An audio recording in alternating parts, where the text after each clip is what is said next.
Very good evening दोस्तों आज हम मलक्का स्ट्रेट में आने वाले वोल्केनो इरप्शन के बारे में स्टडी करेंगे। आने वाले वोल्केनो इरप्शन का मतलब यह है कि ऐसी संभावना व्यक्त की जा रही है, बहुत सारी स्टडी में ऐसा निकला है कि यहाँ पर भी अगर वोल्केनो इरप्शन हो जाता है तो क्या प्रभाव पड़ेंगे। तो दोस्तों इसका विश्व पर क्या प्रभाव पड़ेगा, व्यापार कैसे प्रभावित होंगे, दोस्तों इसका आज हम कंप्लीट विश्लेषण करेंगे।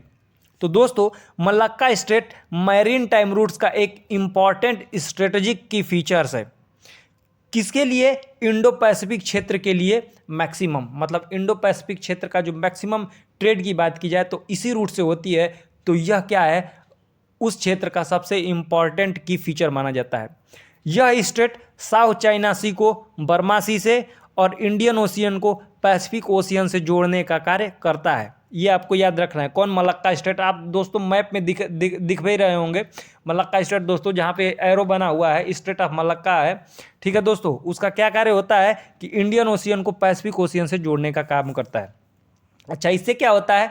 इससे क्या होता है कि चाइना और जापान, जो कि चाइना और जापान जिनका अधिकांश व्यापार इसी माध्यम से होता है, वह आसानी से अरब सागर में या फिर इंडियन ओशियन से होते हुए अरब सागर में जा सकते हैं। देखिए इससे क्या होगा, इससे टाइम की बचत होगी। टाइम से बचत की होगी तो खर्चा भी कम लगेगा, और खर्चा कम लगेगा तो कोई भी कंट्री चाहेगी कि उसके पैसे की भी बचत हो, टाइम की भी बचत हो और उसका काम भी हो जाए। स्ट्रेट ऑफ मलक्का, इसीलिए दोस्तों यह स्ट्रेट बहुत ही महत्वपूर्ण है। यही कारण है कि चाइना बहुत तेज है, उसे पता है कि वोल्केनो इरप्शन से यह प्रभावित हो सकता है, इसीलिए चाइना इसका विकल्प ढूंढ रहा है। और चाइना इसका विकल्प कैसे ढूंढ रहा है? CPEC corridor, China Pakistan economic corridor आपने सुना होगा, जो कि बेल्ट एंड रोड इनिशिएटिव के तहत वह पाकिस्तान के थ्रू अरब सागर में आने का प्रयास कर रहा है। उसका मेन मकसद ही यही है कि वह इसका विकल्प ढूंढ रहा है कि अगर भविष्य में कोई ऐसी स्थिति आ जाती है तो वह उसके पास उसका विकल्प हो।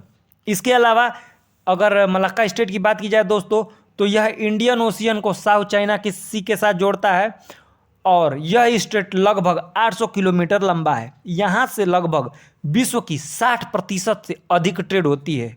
आप समझ सकते हैं कि 60% से अधिक ट्रेड होती है इस यहाँ से।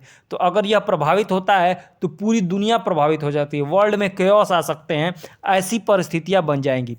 अगर दोस्तों इस स्टेट की बात की जाए तो लगभग प्रतिदिन 150 से अधिक शिप्स यहाँ से आती जाती हैं, और अगर ईयर की बात की जाए तो 90,000 से अधिक शिपों का यहाँ से आवागमन होता है। तो आप देख सकते हैं कि यह मलक्का स्टेट कितना स्ट्रेटेजिक रूप से क्या है, इम्पॉर्टेंट है।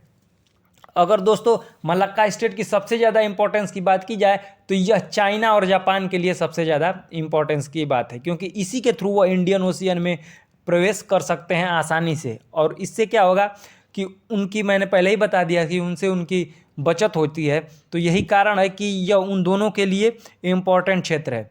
आपको पता होना चाहिए कि मलक्का स्ट्रेट के लिए इंडिया, जापान और चाइना में अक्सर दोस्तों क्या चलता रहता है, गहमागहमी चलती रहती है। जापान तो इससे थोड़ा दूर है, लेकिन इंडिया और जापान के बीच क्या चलती है, इंडिया और चाइना के बीच हमेशा क्या चलती रहती है, गहमागहमी चलती रहती है। चाइना चाहता है कि उसका कंट्रोल हो जाए, इंडिया चाहता है कि उसका कंट्रोल हो जाए। दोस्तों किसी भी कंट्री का अगर इस पर कंट्रोल होता है तो आप याद रखिएगा कि वह 60% से अधिक जो ट्रेड होता है उससे क्या होता है कि उसका व्यापार लाभ ले सकता है। कैसे? टोकन के रूप में पैसे देने पड़ते हैं। अगर आप जिसका उस पर कब्जा है, अगर उस रूट से आप जाते हैं तो आपको पैसे देने पड़ेंगे। तो इससे क्या होगा, इकोनॉमी में भी ग्रो हो जाएगा। इसके अलावा अगर बात की जाए दोस्तों तो मलक्का स्ट्रेट से लगभग 15 मिलियन बैरल के ऑयल प्रतिदिन ट्रेड होते हैं। याद रखिए 15 मिलियन बैरल ऑयल ट्रेड होते हैं दोस्तों। अगर दोस्तों हम इसके जियोग्राफिकल लोकेशन की बात करें तो यह अंडमान सी की, जो कि इंडियन ओशियन में है, को साउथ चाइना सी पैसिफिक ओशियन में जोड़ता है। तो क्वेश्चन आपको यह पूछा जा सकता है कि अंडमान सी को साउथ चाइना सी से कौन जोड़ता है, तो ये आपको मलक्का स्ट्रेट याद रखनी है। इस स्ट्रेट की सबसे बड़ी इंपॉर्टेंस है, यह शॉर्टेस्ट सी रूट है मिडिल ईस्ट और ईस्ट एशिया के बीच में। इस रूट से टाइम की बचत होती है, साथ ही साथ खर्चा भी कम लगता है। मैंने आपको पहले ही यह डिस्क्रिप्शन में बता दिया था कि ऐसा खर्चा कम क्यों लगता है। अब दोस्तों समझते हैं कि आखिर क्यों इस स्ट्रेट में वोल्केनो इरप्शन का खतरा है। तो मलक्का स्टेट दोस्तों मलेशिया और इंडोनेशिया के बीच स्थित है और यह रिंग ऑफ फायर के बहुत ही पास है। रिंग ऑफ फायर क्या है? रिंग ऑफ फायर को हिंदी में कहते हैं आग का घेरा, आग का गोला, मतलब जिसे हम गिर्डल ऑफ फायर भी कहते हैं। रिंग ऑफ फायर उस जगह को कहा जाता है जहाँ पर सबसे ज़्यादा वोल्केनिक इरप्शन होते हैं और यह किसके आसपास स्थित है? तो पैसिफिक ओशियन के आसपास स्थित है। रिंग ऑफ फायर की बात करें दोस्तों तो मैंने आपको पहले ही बता दिया कि यह दुनिया का सबसे ज़्यादा यहाँ पर वो एक्टिव वोल्केनो पाए जाते हैं और यहाँ पर वोल्केनो इरप्शन का सबसे ज़्यादा खतरा होता है। अगर एक सोर्स की बात करें तो यहाँ पर लगभग 700 से 900 वोल्केनो स्थित हैं और यहाँ पर लगभग 350 से ज़्यादा मैसिव एक्टिव वोल्केनो का इरप्शन रजिस्टर हो चुका है और यही कारण है कि ऐसी संभावना बन रही है कि मलक्का स्टेट पर भी वोल्केनो इरप्शन का प्रभाव पड़ सकता है। तो इसी के कारण से दोस्तों जो चाइना है या फिर अन्य कंट्री हैं वह परेशान है और इसका विकल्प ढूंढ रही हैं।